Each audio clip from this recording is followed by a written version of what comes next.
How Yeat forced rap to take him seriously. At first I thought that this video was gonna be about like him selling his soul, because every single person says that's how he blew up. He got that one tattoo and look what happened.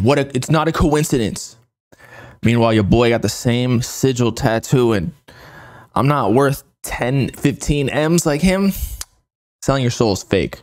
And I just prove it to you. But anyway, but now I'm actually thinking maybe it's because he switched up his sound completely with 2093, going into like a different subgenre, and therefore just like Cardi or Travis or Kanye or Drake or whatever, they're doing something completely different when they get to a bigger status, which proves, or at least tries to prove, that they are actually a musician and trying to progress, you know, rap forward.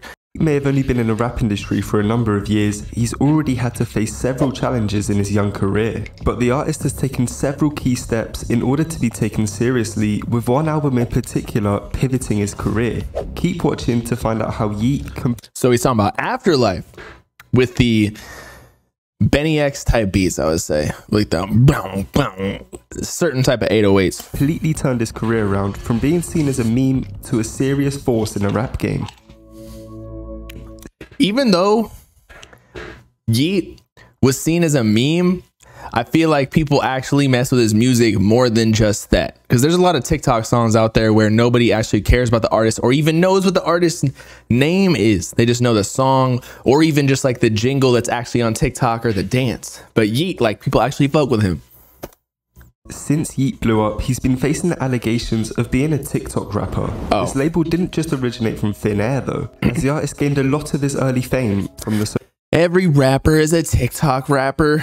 People could say that about Cardi or Ken or Lone. Maybe not like this community, but people would say they discovered it. Like the new gens, they'd say they discovered every single song that they know on TikTok. social media site. Multiple songs of Yeat's gained traction on the app, like Get Busy, Sorry About That, and Money So Big, just to name a few. But one of the main reasons for the TikTok label was the Rich Minion song, which was accompanied by a whole trend in which people would go to the cinema in a suit to watch Minions: The Rise of Gru. And this trend actually resulted in the movie breaking records. Whilst the movie found success, I think this trend was what led to the majority of people. So you're telling me Yeat is the reason that a couple $1 billion we got to look something up real quick. Minions Rise of Gru like costed. Let's see how much the whole entire movie. Are you ready for the moment of truth? How much did Minions Rise of Gru cost? $80 to $100 million. So you're telling me little old Yeat is the reason that this movie did so well with a box office of 940 mil. I'm not saying he's not, but the trend definitely helps for sure. He's got to make people hold his dick after that. Like, I'd go into label meetings, stand up on the table, flop it out. Like, yeah, you heard of Minions? I put them on. You'll get an extra check for doing that. I'm not gonna lie. Or hearing Yeat's music for the first time, but it probably wasn't the best representation. A trend made for teenagers gave Yeat a bad reputation amongst some of the rap community, as they just associated him with the Minion movie. This trend and his song... I don't even know if that's true, because he was already up before Minions. I feel like no matter what, when you're the up and coming rapper that is, you know, breaking records or at least like doing bigger numbers than you probably were expected to, like Yeat with 34K first week or whatever it was, like no matter what, people are gonna hate you. People were hating on Cardi when he was doing mumble rap. They were hating on Uzi because he was dressing feminine. They're hating on Trippie Redd because he sounded like Uzi a little bit to them. They were Juice WRLD. I feel like you can't really hate Juice WRLD. Songs going viral on TikTok gave Yeat a big hurdle to overcome. The turning point in Yeat's career came after Life. Literally. The album Afterlife is where Yeat managed to break free from being grouped in as a rage artist, and he managed to completely expand his sound. Before this album, the artist had mainly stuck to what was popular and what he had mastered over the years, which was the rage sound. But Afterlife was a breath of fresh air from Yeat, taking on a number of different sounds while still mixing in what he was known for. Don't get me wrong, I'm not saying Yeat never experimented before this album, but it's where the most drastic change is seen. It wasn't just Yeat's music that took a turn though, with his personality. I'd say that actually, yeah. But Life and Afterlife, I don't know if they had, one of them had Talk. I think that was Life. But then Afterlife, I don't know if it had as big of a song on it as his previous projects like Up to Me or even, yeah, just in general. So is that a good thing though? Like, yeah, he made rap take him seriously, but like, would you rather have the TikTok hits and make hella bands, or would you rather have people take you seriously? I don't give a fuck what people think if I'm making 100 mil behind the scenes. He also evolving, potentially as a result of his sobriety, which we'll get into later. When Yeat was first blowing up, fans were attracted to his funny and memeable personality, with several tweets and Instagram stories from the artist being completely out of the ordinary for a rapper. I think that's also a reason why Yeat's lost a little bit of steam, because he stopped doing all of the little personality things where he's joking around with fans. Now you don't hear anything from him unless he's about to drop. As he's got older though, the artist has taken a step back from the internet, with most of his posts just being about his music and updates on his new projects. The decision to delve into a new sound didn't come without repercussions for Yeat, with the Afterlife album being heavily divisive among his fans. Whilst a lot of people liked what he had created, many wanted him to go back to the sound that had made him so popular, something that troubles the artist to this day. But there was no turning back for Yeat, and this was just the start of him challenging himself in order to bring new sounds to the industry. Although his career is relatively new, Yeat has already worked with several producers in the industry. Flancy, Sharkboy, Filthy are just a few names that the artist has collaborated with. Sharkboy. But none changed his career quite like Sharkboy and Lava Girl. Benny X. As a result of Yeat wanting to expand his sound, he worked a lot more with Benny X, who is known for innovative beats and production. Yeat had worked with him several times before 2023, but Afterlife had Benny X's fingerprints all over it, as he had production credits on the majority of the songs. What I want to know is, you know how Sam Can't Miss on Twitter was basically beefing with Benny X, saying that he ruined Yeat.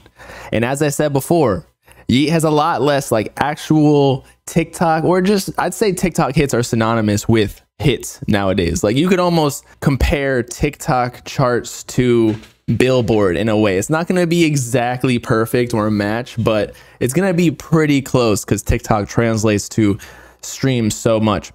But what I'm saying is, because Sam Can't Miss kind of turned everybody against the Benny X shit, and I agree that I didn't want to hear any more of it because we got so much of it, like 2-3 projects of just Benny X and Yeat, that, and maybe that's why Cardi switches producers so much. Now everybody in the comments is going to be like, oh, Bob can't go a video without mentioning Cardi, bruh. But I wonder if Yeat kind of sensed that, and that's why he didn't work with Benny X on this last project, 2093.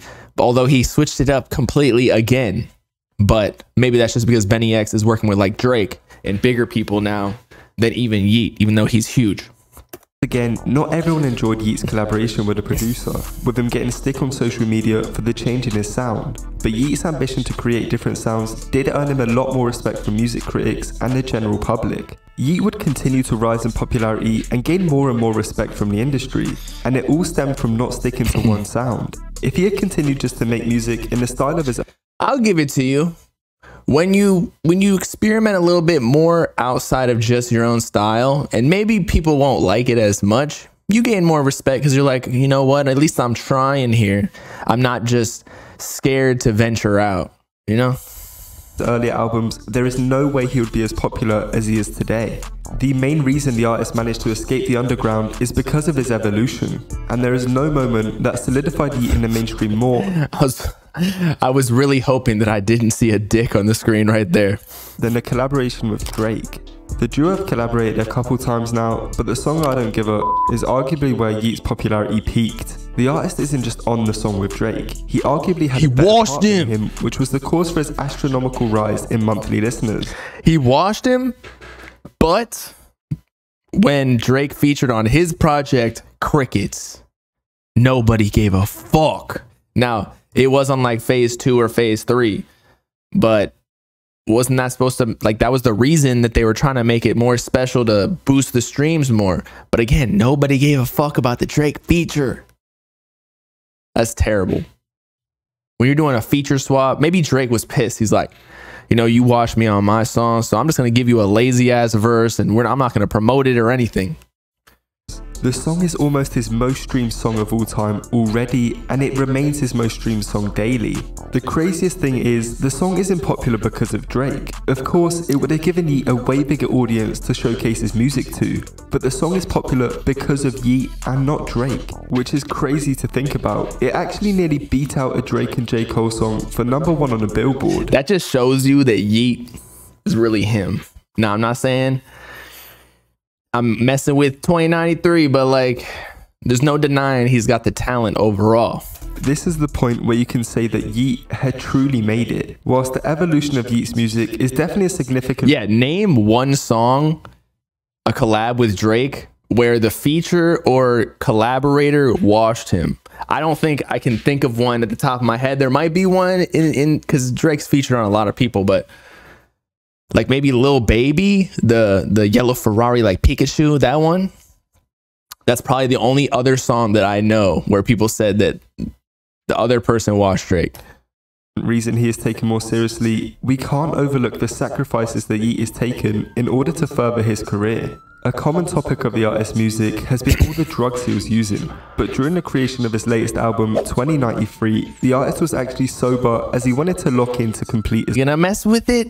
Or is he gonna be on his dick? Being like, this is why the industry fucks with him now, because he experimented and this is the best album ever. Things that made their music special, it seems to be the other way around for Yeat, with him reaching new levels of creativity as a result of his sobriety.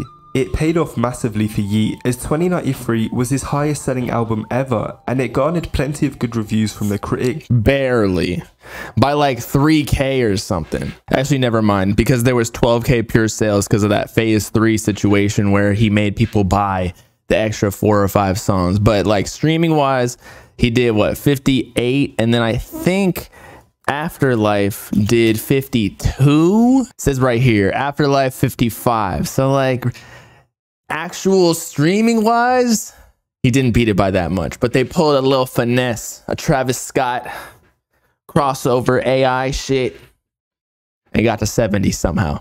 And his fans, although some fans still wanted to see a return to his old sound. But drugs wasn't the only thing that Yeat had to cut out of his life. With the artist leaving his previous manager, he had to cut out Can and Summers because they were holding him back. Nextel, for Zack Bia, in order for his career to progress. Smart business. Well, Zack Bia was already with them. It's just that he cut off Nextel, and then it was just Zack Bia solely managing him, whereas Nextel, I believe, was like more day-to-day managing, helping him with just everything. And then Zack Bia was kind of like the bigger business moves of like who you should sign to, or like what label should back your projects, yada yada.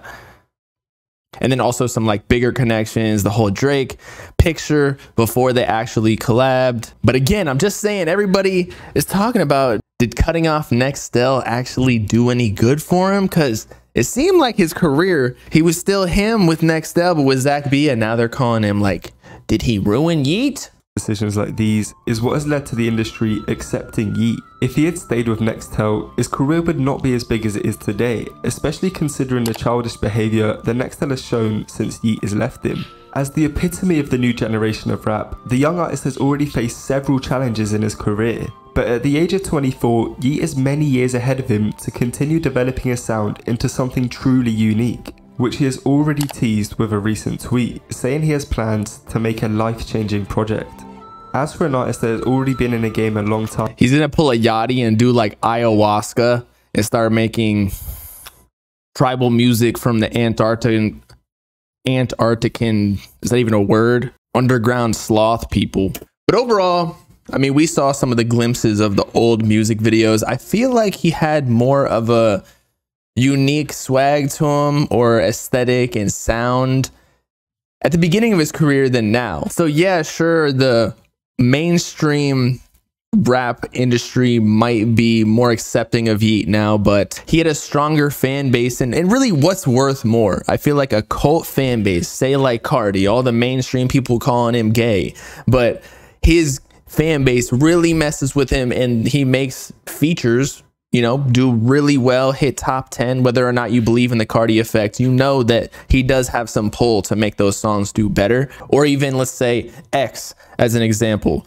he was getting blackballed from actual mainstream industry giants like Spotify. But since he had such a cult following, it kind of pushed him through where it was undeniable and the industry couldn't stop him anyway. But now, since Yeat kind of lost his cult, at least a little bit, I don't think it matters that his music is more palatable to the mainstream, because simply, in my opinion, I just don't think it's gonna do as well as his old shit. And we can see how a lot of the songs aren't TikTok hits like they were before. Now he's got Breathe, but like I feel like that's the only song that came out of 2093 that is transcending just his fan base.